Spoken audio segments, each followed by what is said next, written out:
ইতিহাসের আলোকে মুসলিম জামায়াতের মধ্যে সর্বপ্রথম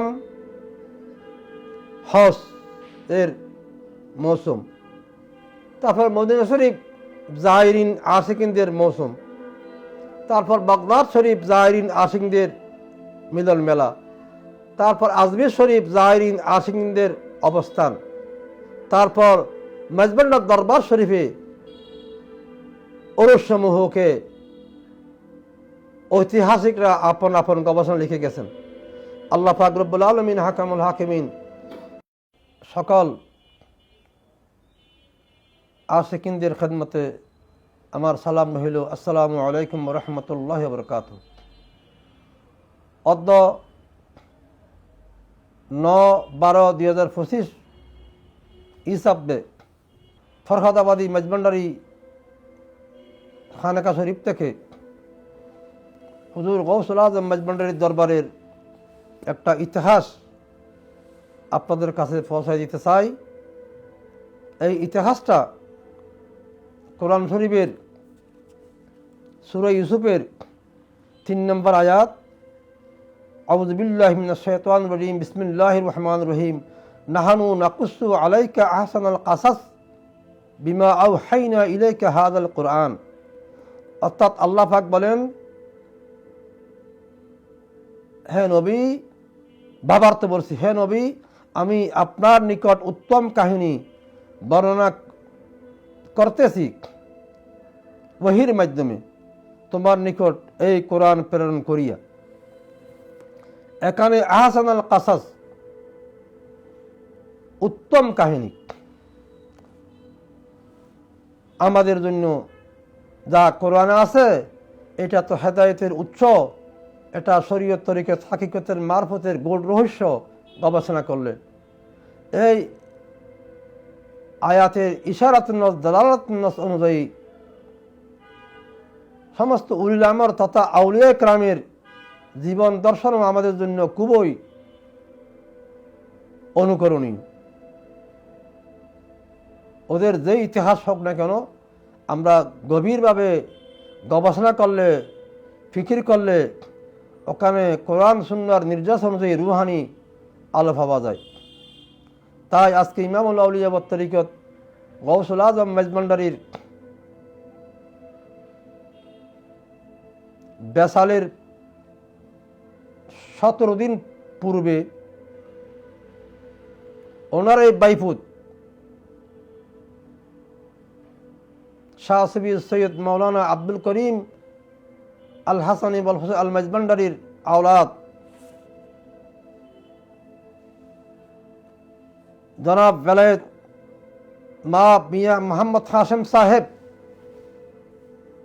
যে স্বপ্ন দেখেছিলেন, ইহা গৌসুল আজম মেজবান্ডারির মহান খলিফা বাহরুল উলুম মুফতি আজম আলা হযরত আল্লামা সৈয়দ আব্দুল গনি খানসনফুরি কুদ্দুসির রহুল আজিজ নিজ রচিত আইনাই বারি ফি তরজুমতে গৌসুল আজম মেজবান্ডারির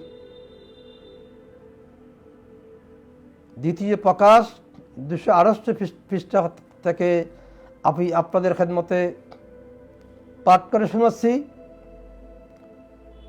তিনি বলেন, 16 रोज आगे वसाल बाकमाल से जनाब वलायत माँ मियाँ मोहम्मद हाशिम साहब दामा फ़ैदा हो, जो कि हकीकी बहातीजे जनाब हज़रत गौस पाक रज़ियल्लाहु तआला अन्हु के है, सबको आलम रोया में देखते हैं कि अजीब व गरीब जागे में जिसके वस्फ़ में उक़ूल आक़िला दंग है और सीनाए वफ़ातिर तंग, और उसको लोग बैतुल मामूल करके चर्चा करते हैं। एक मजलिस में जम गफ़ीर औलिया कराम रहिमहुमुल्लाह ताला का कायम है और 3 तख्त शाहाना मुज़य्यन बाज़ीब वज़ीनत तमाम अला तरतीब आरस्ता है।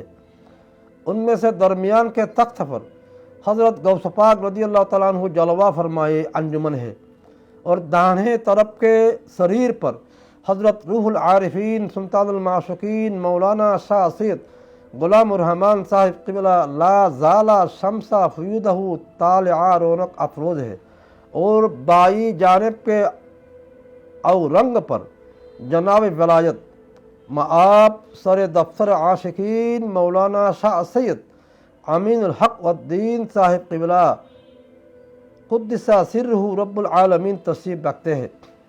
उस असना में हज़रत गौस पाक रज़ियल्लाहु तआला अन्हु ने फरमाए कि हमारे मियाँ हसन रह जावे और हम मकाम मुक़द्दस रफ़ीक़ आला को जाए। उसके जवाब में सब कोई मोहर खामोशी को अपने अपने ज़ैब दहन के फ़कत हुज़ूर नूर मामूर सुल्तानुल माशिकीन साहिब क़िबला मद्दज़िल्लहु ताला ने गौहर जवाब से बहाए मुबारक को यूँ आरास्ता फरमाए क्या किस तरह जावेंगे और बेवक्त कैसा जावेंगे। আমি আবার বলছি किस तरह जावेंगे और बेवक्त कैसा जावेंगे। आबार बलसी किस तरह जावेंगे और बेवक्त कैसा जावेंगे। जनाब मियाँ मोहम्मद हाशिम साहब फरमाते हैं कि ये फरमाते ही मेरे आँखें खुल गई और ख्वाब बेदार हो गया। एक घटनार बाप संक्षेप बाबार तो अर्थ हलो हुजूर गौसुल आजम मजमंडरी दुनिया থেকে বিদায় নেওয়ার 16 দিন পূর্বে ওনার এই বাইফুত শাহ সুফি সৈয়দ মিয়াঁ মোহাম্মদ হাশেম কুদ্দুস রুহুল আজিজ স্বপ্নে দেখেন যেই আলেমে আরওয়াহ রুহানি জগতে স্বপ্নে দেখেন একটা অসংখ্য আউলিয়া কিরাম নিয়ে একটা জমায়েত হয়েছে, অনুষ্ঠান হচ্ছে, সবাই আলোচনা করতেছেন ইহা বাইতুল মামুর। সেখানে তিনটা অতীব সাজানো সুন্দর কুরসি বা চেয়ার আনা হয়েছে। তন্মধ্যে প্রথম মাঝখানের কুরসিতে তশরিফ রাখেন মাজবানের তরিকার ইমাম ও প্রবর্তক ইমামুল আউলিয়া ওয়াত তরিকত হুজুর গৌসুল আজম শাহ সুফি সৈয়দ মাওলানা আহমদুল্লাহ আল হাসানি ওয়াল হুসাইনি আল মাজবান্ডারি রাদিয়াল্লাহু তাআলা আনহু,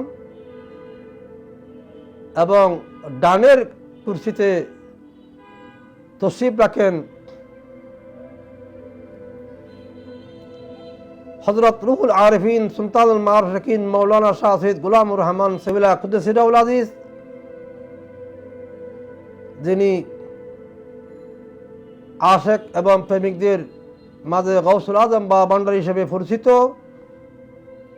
এবং বাম পাশের চেয়ারের মধ্যে বসে আছেন সরে দপ্তর আশিকিন মৌলানা শাহ সৈয়দ আমিনুল হক উদ্দিন সাহেব क़िबला, যিনি আশেক ভক্তদের মাঝে দপ্তরে গৌসুল আজম হিসাবে পরিচিত। এই অবস্থায় হুজুর গৌসুল আজম মাজমান্ডারি নুরানি জবান দিয়ে কালাম করেন, हमारे मियाँ हसन रह जावे और हम मकाम मुक़द्दस रफ़ीक़ आला को जाई। गौसुल आज़म মাজমান্ডারি বলেন আমার মিয়াঁ হাসান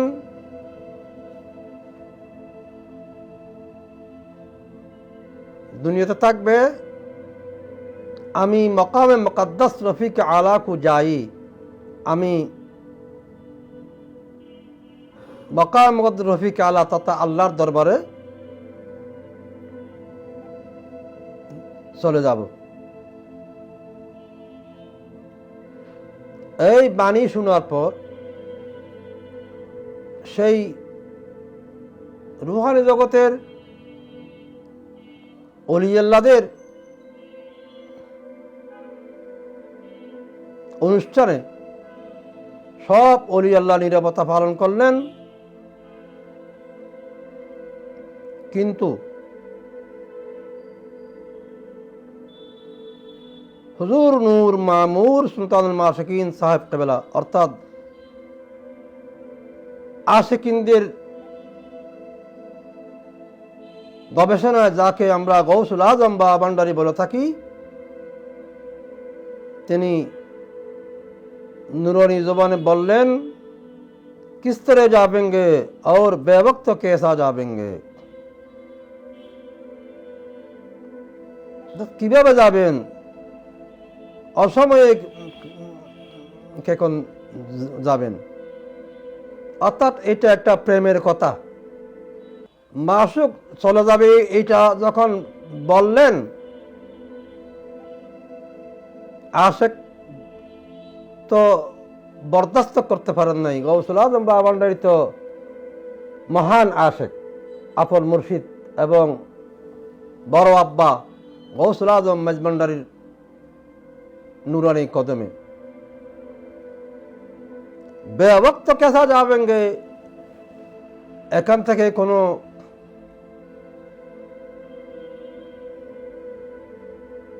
নৈতিক ধর্ম বিবর্জিত আচার ধর্ম পালনকারী এই শব্দকে যদি বলা হয় কোরআন সুন্নাহর পরিপন্থী, ইজা জা আজালুহুম লা ইস্তাখিরুনা সাআতা ওয়া লা ইস্তাকদিমুন অনুযায়ী বেওয়াক্ত অর্থ করলে হবে না। এটা হলো প্রেমময় বাণী।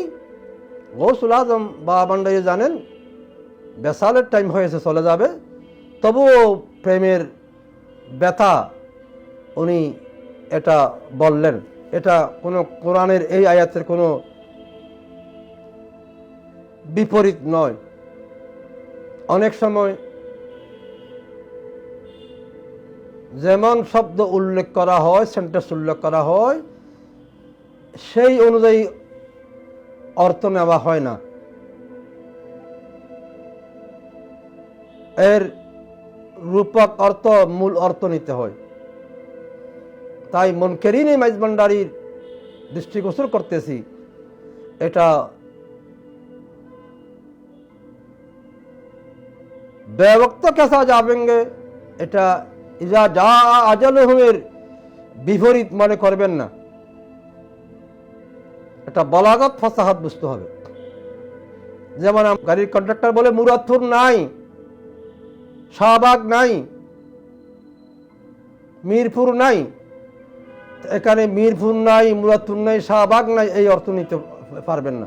এখানে বলতে চাচ্ছেন মুরাদপুরে নামার মতো লোক নাই, শাহবাগে নামার মতো যাত্রী নাই, মিরপুরে নামার মতো যাত্রী নাই। যাক, তখন যিনি স্বপ্ন দেখছেন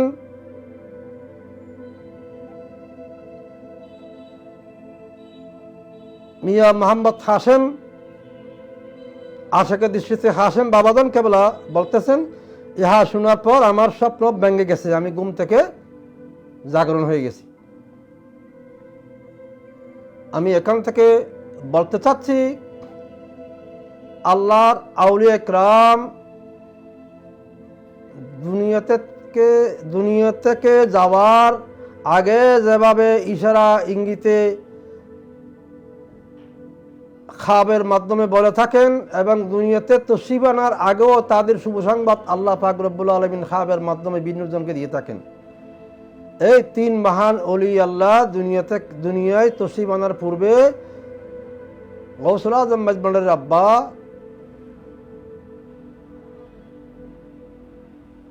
ছাব্বিশতম আওলাদ রসুল শাহ সুফি সৈয়দ মাওলানা মতিউল্লাহ মেজ ভান্ডারী কুদ্দুসির আউলাদিস স্বপ্নে দেখছিলেন ওনার ঘর থেকে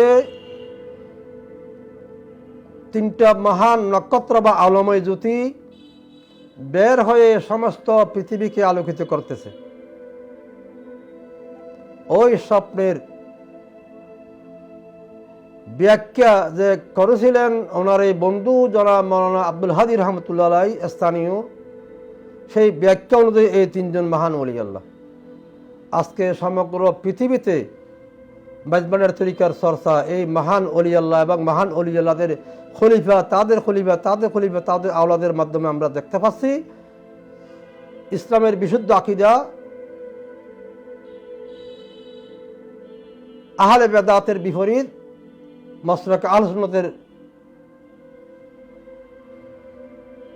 অনুসারী সমগ্র পৃথিবী ছড়ায় যাচ্ছেন। আমরা সবাই বলি আলহামদুলিল্লাহ। এই 3 মহান ওলি আল্লাহর বেসাল শরীফের তারিখ অনুযায়ী মাঝবান্ডার দরবার শরীফে অসংখ্য আশিকিন ব্যক্তি, লাখ লাখ আশিকিন ভক্তদের, জাহিরিনদের ঢল নেমে আসে। তৎমধ্যে 3য় মহান ওলি আল্লাহ, যাকে দপ্তরে গৌসুল আজম বলা হয়, তার বেসাল শরীফ ডিসেম্বর মাসের 10 তারিখ 25শে অগ্রহায়ণ প্রতি বছর হয়ে থাকে। 2য় মহান ওলি আল্লাহ গৌসুল আজম বাবা ভান্ডারীর বেসাল শরীফ 22শে চৈত্র প্রতি বছর হয়ে থাকে।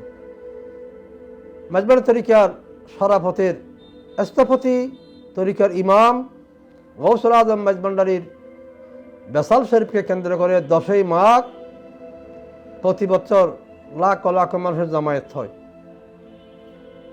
ইতিহাসের আলোকে মুসলিম জামায়াতের মধ্যে সর্বপ্রথম হজ এর মৌসুম, তারপর মদিনা শরীফ জাহিরিন আশিকিনদের মৌসুম, তারপর বাগদাদ শরীফ জাহিরিন আশিকিনদের মিলন মেলা, তারপর আজমির শরীফ জাহিরিন আশিকিনদের অবস্থান, তারপর মাঝবান্ডার দরবার শরীফে ওরস সমূহকে ঐতিহাসিকরা আপন আপন গবেষণা লিখে গেছেন। আল্লাহ পাক রব্বুল আলামিন হাকামুল হাকিমিন মাঝবান্ডার দরবার শরীফের মহান ওলি আল্লাহ এবং মাঝবান্ডার দরবার শরীফের সমস্ত আওলাদ পাক এবং সমস্ত খুলাফায়ে আযম